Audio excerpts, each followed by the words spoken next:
Alright, so gabi na naman, no? Okay.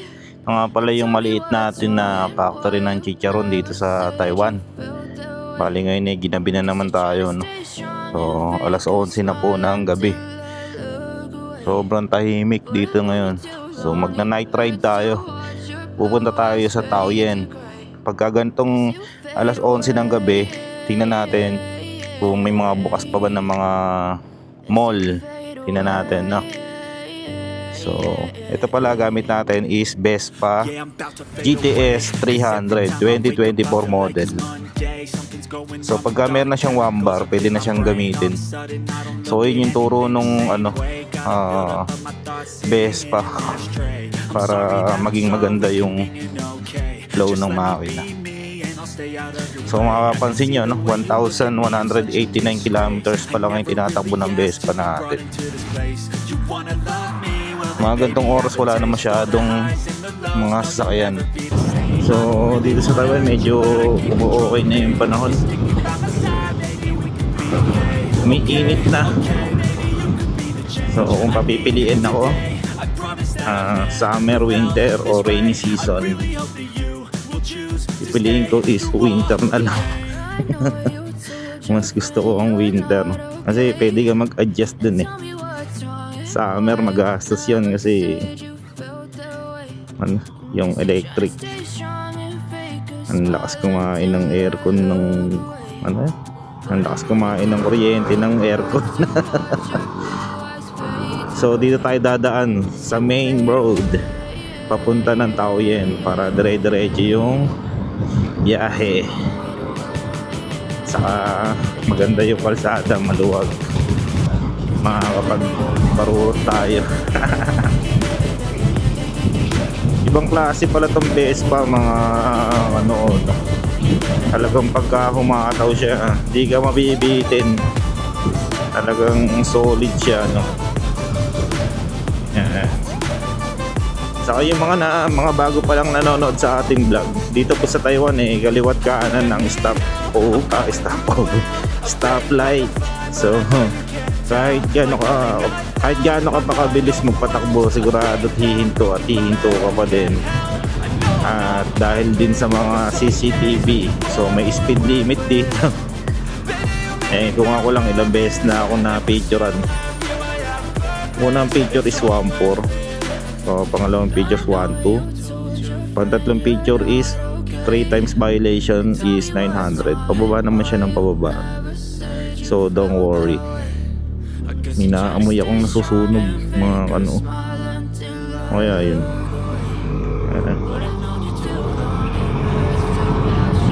Ganito na pala ang itsura ng Taoyuan pag alas 11 na ng gabi. Pero grabe yung usok hanggang dito, may naamoy. So titignan pa rin natin. Parang may nasusunog talaga, may naamoy. So anyway, medyo lang tayo kasi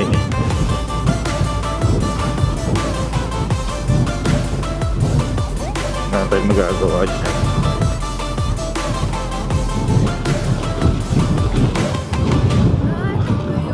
Kaya yun, may sunog. Sakit sa sa ilong. Kahit na naka-helmet na ako.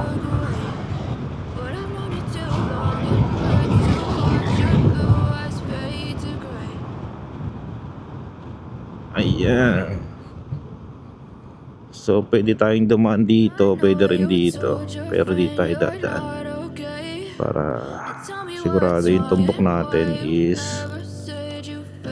yung mismong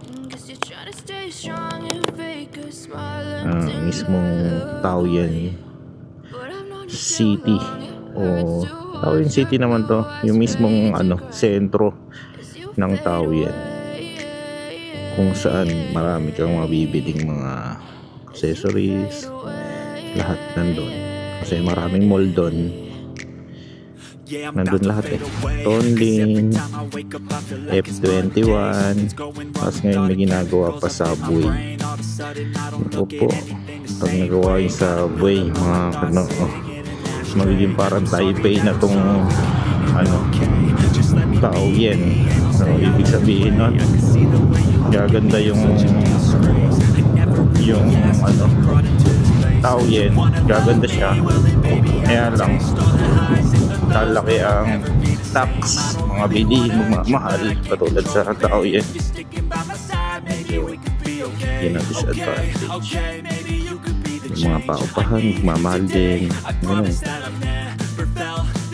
Dito wala na yung amoy sunog. Sumakit yung aking lalamunan dun na hindi nyo kasi naaamoy.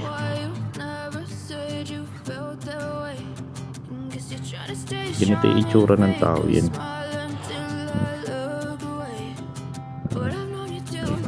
Basic lang. Sumisi pa to.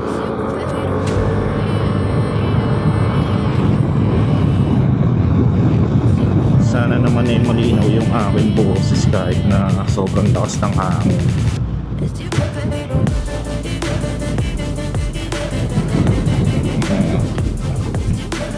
Kahit na alas 11 na ng gabi, no? Makikita niyo naman sobrang dami pa rin motorista. So dito pwede ka nang kumaliwa. Pwede ka nang kumaliwa dito kasi nakasulat doon 7 to 10 PM bawal kumaliwa dyan, pero since 11 PM na pwede na siya. So, di naman tayo kakaliwa kasi diretso tayo. Ang daan pa diretso ganun. Tingnan natin. Ang daming building dito, pero mas marami pa rin building sa Taipei. Mahirap bumiyahe sa Taipei lalo kung ang gamit mo lang is Google Map. Konting pagkakamali mo lang, sigurado imbis na 5 minutes ka na lang sa pupuntahan mo, magiging 30 minutes pa. So ingat-ingat lang. Pero masaya mag-drive sa Taipei. Yung mga motor nga pala dito sa Taiwan is puro scooter, no?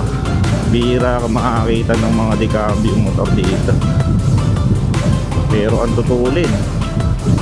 So chill ride lang tayo kasi ayan, yung tinutumbok natin is ito na yung pinaka sentro ng Taoyuan. Ayan, puro sarado na ang mga tindahan kasi ang alam ko is hanggang alas 10 lang. So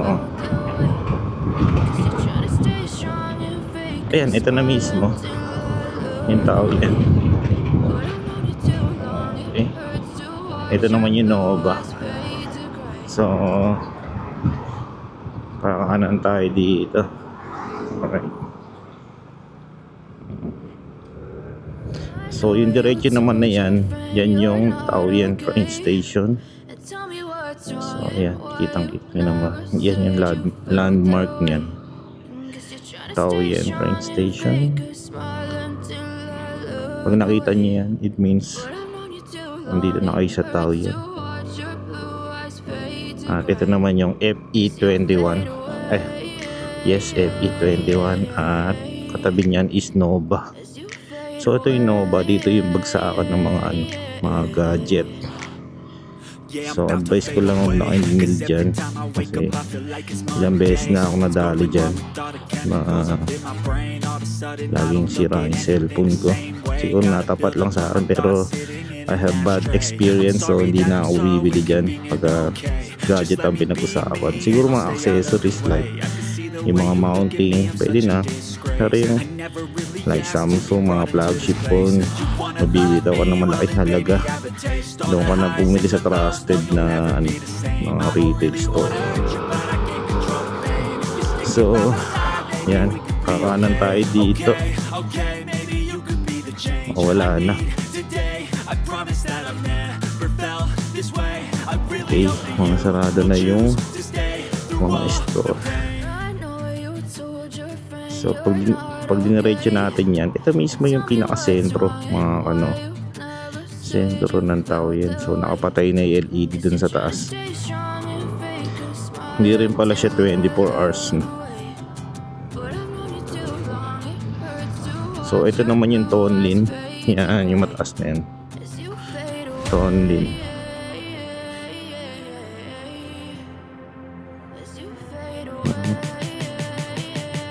Yan yung mga pasyalan dito eh. Yan, dami dyan mga mabibili, mga Nike, Adidas, accessories. Ito naman yung malaking Adidas. Yan, Adidas, dati Nike yan eh, Jordan. Ngayon pinalitan na nila. So kakanan tayo dito. Yan, pagkanan mo, dito mo makikita yung Philippine store, like My Friend and EEC. So pagbaba mo ng tao yung train station, konting lakad lang. At syempre yung LBC nandito rin. So yan, LBC. Tapos ito naman yung My Friend. Yan, maraming Philippine to dyan. At itong EEC, ayun, dikit-dikit. So hanggang alas 9 lang sila, nagsasara na. So siguro mas magandang mamasyal dito pagka umaga. So puntahan naman natin yung World Gym. So madadaanan mo lang dito, dikit-dikit yan eh. So ayan ang Tonlin. Ayun ko lang kung nakikita nyo.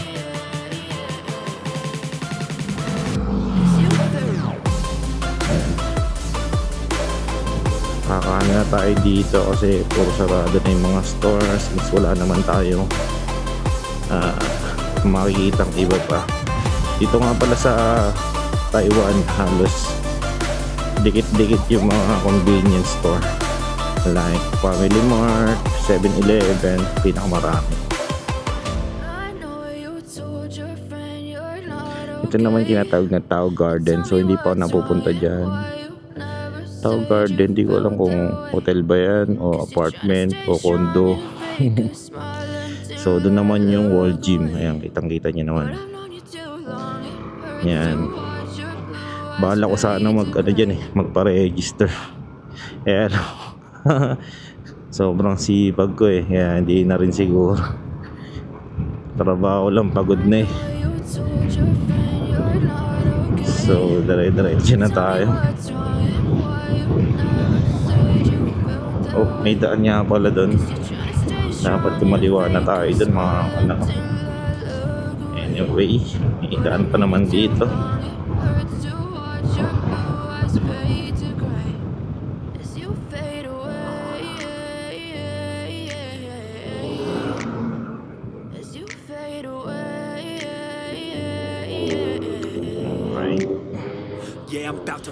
Ang dami pa dumadaan eh. Hindi ako nagkakamali ay na 7 to 10 PM bawal kumaliwa. Pero ano na eh, 11-12 na, so pwede na yan. Such a disgrace. I never really asked to be brought into this place. You wanna love me? Well then baby, wala na tayong gasolina. Paparka na tayo. So dito nga pala sa Taiwan, mga ano, ang mura lang ng gasolina. So yung full tank nito is nasa, wala pa yata 2,000. Wala pa 280. So kung convert mo naman sa peso yon, ang palitan is 1.7. So talagang mura. Mura talaga.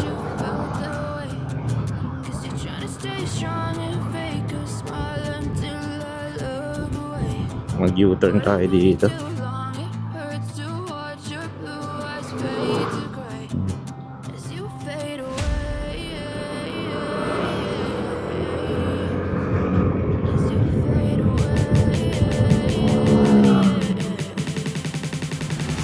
Alright. Tingnan natin kung magkano yung babayaran natin sa gas. So yung gas natin is premium, o dito sa Taiwan is Chou or 95. May number dito eh, pero yan dalawa lang din naman yan. 92 and 95. Yung 92 yun yung unleaded, and yung 95 is premium. So premium yung gasolina natin. Siguro kaya mura yung gasolina dito is pag-aari ng government yung mga gasolinahan dito. Pati yung tubig mura din.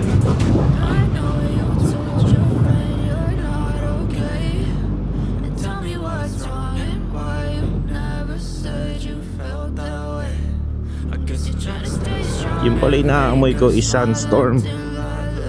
Ngayon pala yung binalita sa TV, magkakaroon ng sandstorm dito sa Taiwan. So yun na yung ngayon. Kaya pala yung ibang mga nakamas. Pero kaya naman. Malakas naman yung ating baga. Kaya tayo nag-yoyosi. So kaya tumagal sa usok. Kaya tumulab din kahit pa paano.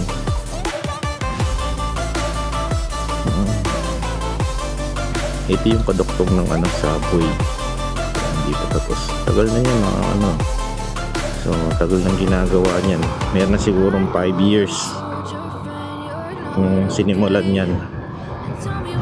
Halos kararating ko lang dito sa Taiwan nung sinimulan tong subway. Hanggang ngayon di pa tapos. Sa ilalim kasi sila gumagawa eh. So ibig sabihin magugulat ka na lang tapos na.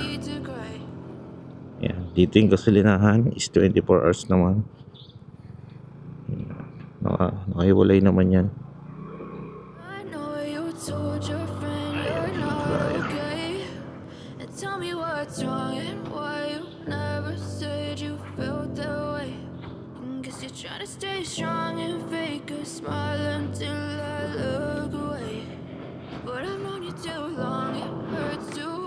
Chou Chaman. Okay.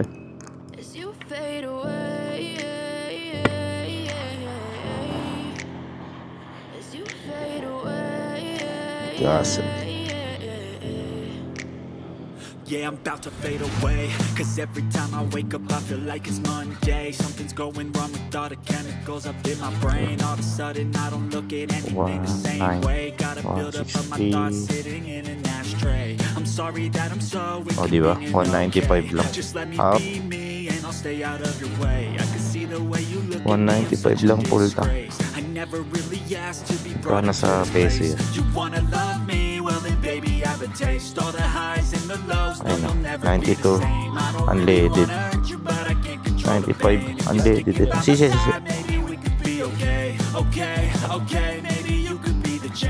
Puro unleaded.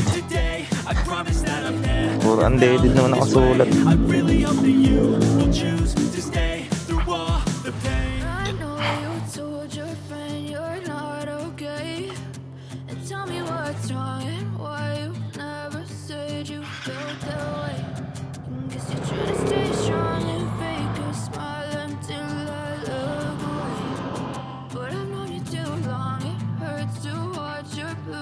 Ito yung yung per liter niya, yung 90, 98, 31.4, 95, 29.4, 90 to 27.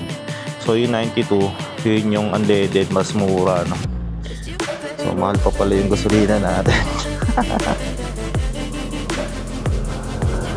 Kumpara sa 92 na unleaded.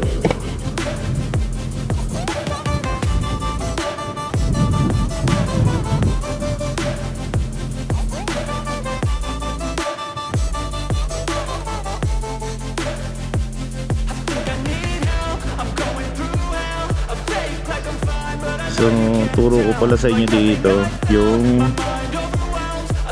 kuhanan ng lisensya. So imagine galing lang tayo sa plaza, sa sentro ng Taoyuan. Mula doon babiyahe ka lang ng mga 10 minutes. So nandito ko na sa, ayan, dito ako makuha ng lisensya. So 1 day lang, mga ano, isang araw lang may lisensya ka na. Yan, dito yan. Kumbaga sa atin LTO. Tapos dito naman mga nagpa-practice mag-drive. Ay, wala na, di na pala pwede. Nakasarado na.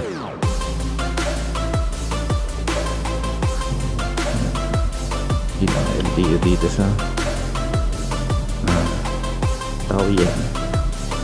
Nung kumuha ako ng lisensya, nakailang balik ako dyan, naka-5 bago ako nakapasa. Buti na lang hindi ako sumuko. Pero kung may lisensya ka na galing ng ano, ng Pilipinas, convert mo lang yun, tapos okay na, goods na yun. 1 day lang may lisensya ka na ng Taiwan. At kung dito ka naman nakakuha ng lisensya, convert mo lang yan sa Philippine license. Pero mas ina-advise na ngayon ng ibang for example, magbabakasyon ka ng Philippines to Taiwan to Philippines. Mas maganda kung kumuha ka na lang ng international license para mas okay.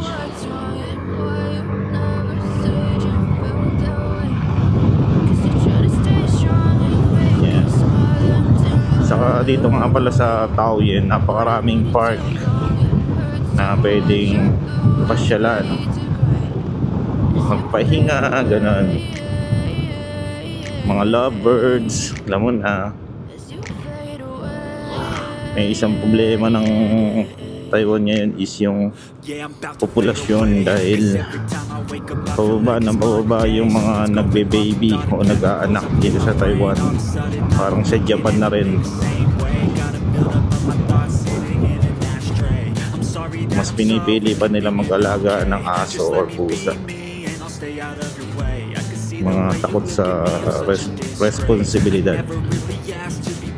So hindi na rin naman kasi silang takot kabanda, dahil marami naman kasi dito home for the agent o mga nag-aalaga sa matatanda, since ang mga Taiwanese mga bata pa lang yan, tatrabaho na, nagtatabi ng pera, at pagtanda may pambayad sa mag-aalaga. Di katulad sa atin, sino aasahan? Anak, di ba? Apo, pamangkin. Dito talaga is practical, kaya masarap mamuhay dito sa Taiwan. Sobrang peaceful. Yun nga lang, kailangan pag-aralan mo yung mga lingguahe nila, no? Mag-aral ka ng Mandarin o Chinese. Mandarin Chinese, dalawa kasi yan, is traditional Chinese and simplified. So yung ginagamit ng mga Taiwanese is yung Chinese traditional. Mas maganda talaga pagka nakakapagsalita at nakakabasa ka ng Mandarin. Di bali na hindi ka nakakabasa pala o nakakasulat, mahalaga nakakapagsalita ka, naiintindihan mo yung sinasabi nila. So yung mga gustong mag-abroad at gusto magtrabaho dito sa Taiwan, mas okay kung ngayon pa lang nagsisimula ka na mag-aaral ng mga basic. For example, numbers, yung mga basic nila, halimbawa nali, mga ganyan, saan, where, mga ganyan lang, para pagdating mo dito hindi ka parang pangit yung word pero sabihin na lang natin na pagdating mo dito hindi masasabi na wala kang alam kahit isa, since ang Taiwanese o ang Taiwan hindi naman required na mag-aaral ng Mandarin katulad ng Japan. Sa Japan kailangan mag-aaral ka dyan para makapag-Japan ka. Dito hindi na ano. Basta nakakaintindi ka lang ng konting English kasi hindi naman sila nakapag English. O hindi naman sila fluent sa pag-English. Kaya English Carabao okay na yun. Pero since based on my experience, mas maganda talaga may bala ka mag Taiwan diyan pala sa Pilipinas, mag-aral ka na ng mga salita. Kaya lang pagdating mo dito, kung mag-aaral ka sa mga, for example sa YouTube lang, tapos i-apply mo in real world, iba. Kasi pagka binasa mo, for example, yung number, di ba? E. Pag binasa mo yung E, nakasulat doon Y-I, yi. Pag binasa mo yi. Pero pag sinabi nila dito is E. E lang. So doon ka lang, malilito ka na.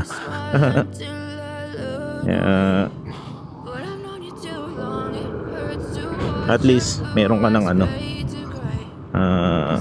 knowledge, kahit konting Mandarin, para pagdating mo dito mabilis kang makapag-adjust. So yun lamang, at salamat sa pagsama sa akin ngayon. Bukas ulit try natin pumunta sa Ilocos ng Taiwan. So yun lang, bye bye, see you next one. Zaijian.